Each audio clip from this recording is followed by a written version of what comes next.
olha, quinta-feira é dia do quadro Filhos aqui no Ver Mais. Hoje o assunto é fissura labial e fenda palatina. Problemas aí que atingem 1 em cada 650 bebês no Brasil.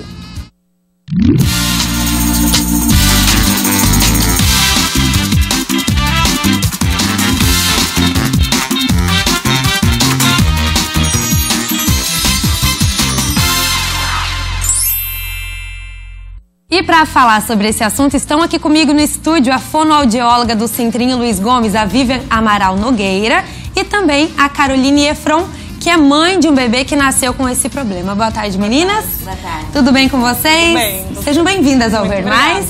Então, Vivian, eu vou começar falando com você para você explicar para o pessoal de casa o que é essa fenda labial, né? A gente escuta muito falar a fissura labial, a fenda palatina, mas explica pra gente o que é exatamente.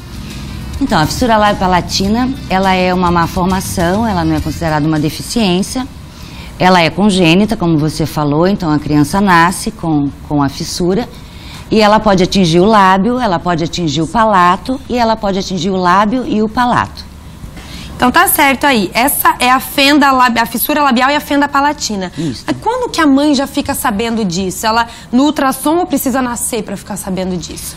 Então, se a mãe tem um recurso, né, de fazer o pré-natal e ter acesso ao exame de ultrassonografia, é possível que ela detecte a fissura quando ela envolve o lábio, né, porque quando envolve somente o palato é mais difícil o diagnóstico. Principalmente atualmente com os ultrassons morfológicos, ainda é mais fácil detectar a fissura ainda na gestação. E o centrinho presta esse atendimento, então, às gestantes desde que diagnosticados no ultrassom. Agora, o acompanhamento do bebê, né? De quando a mãe descobre, por exemplo, que nem a Caroline descobriu. Nesse caso, a mãe descobre ali um pouquinho antes, no ultrassom, quando nasce.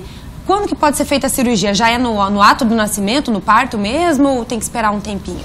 A nossa atuação, né, a atuação da equipe do Centrinho tem início logo quando descoberta a fissura, seja ela no ultrassom, seja ela logo após o nascimento. Os protocolos de cirurgia são realizados as fissuras de lábio a partir dos 5 meses de idade, hoje em dia. Antigamente a gente tinha um protocolo que era a partir dos 3, hoje é a partir dos 5. E isso se modificou justo por verificar um resultado melhor cirúrgico. E as fissuras de palato entre 1 ano e 1 ano e 6 meses. Não há indicação de ser feita uma cirurgia logo após o nascimento, né? Isso tudo envolve uma série de estudos quanto ao crescimento de face da criança. Então a gente respeita todo um crescimento de face para que chegue lá na fase final de crescimento, que até onde os nossos pacientes são acompanhados, eles têm então um crescimento harmônico, né?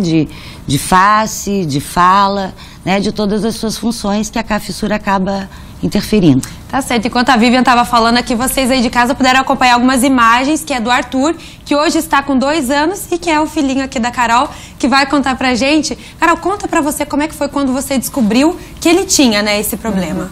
Porque o Arthur, ele tinha as duas coisas, né? Sim, inicialmente eu descobri no ultrassom, quando eu estava com 6 meses de gravidez, que ele tinha uma fenda labial.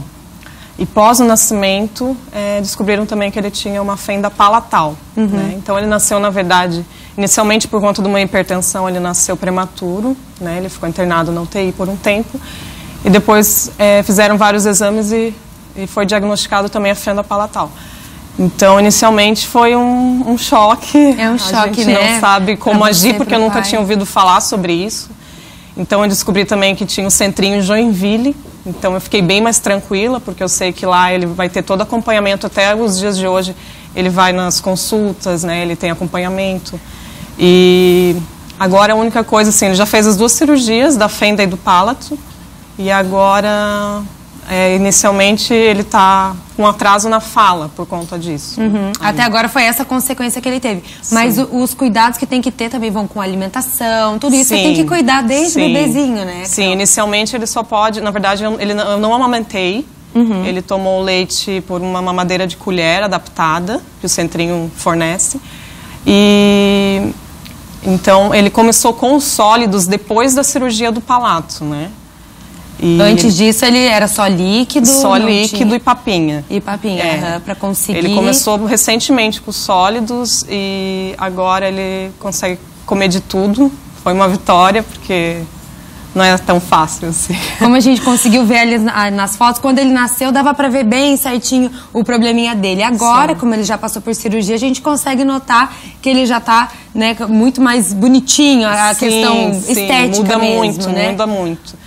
Mas o interessante é saber, assim, que é algo físico, né? O palato é um pouquinho mais delicado, mas o labial é algo físico e depois que é feito é tranquilo. É tranquilo. Isso. Porque tem também a questão psicológica que envolve isso, né, Vivian? Sim. Vocês lá no Centrinho também devem ver bastante disso, porque não é só a questão da saúde. A criança nasce com aquilo ali, pode afetar um pouco também os pais e a criança, né, no futuro.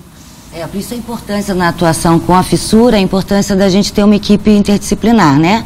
A gente não pode só operar um lábio, só operar um palato, né? A gente tem que cuidar dessa família, a gente tem que acompanhar e preparar essa criança para a cirurgia em termos de alimentação.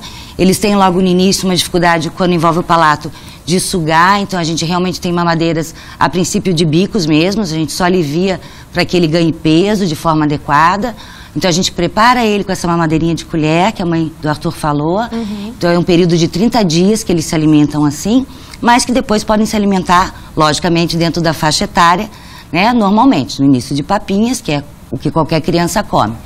Né? Mas a questão da psicologia é bastante importante quando eles entram na escola, né, na coisa do convívio social. Os amiguinhos. Isso. Tudo. Então, assim, o importante da gente sempre, nós enquanto equipe, cumprimos esse protocolo da gente ter esses resultados, seja estéticos ou funcionais, em época certa, para que essa criança esteja na escola com uma boa fala, né, e que ela tenha um desenvolvimento normal, porque ela é uma criança normal, né? Ela tem uma questão estética e funcional temporária, enquanto a gente, ao longo do crescimento, a gente vai melhorar isso.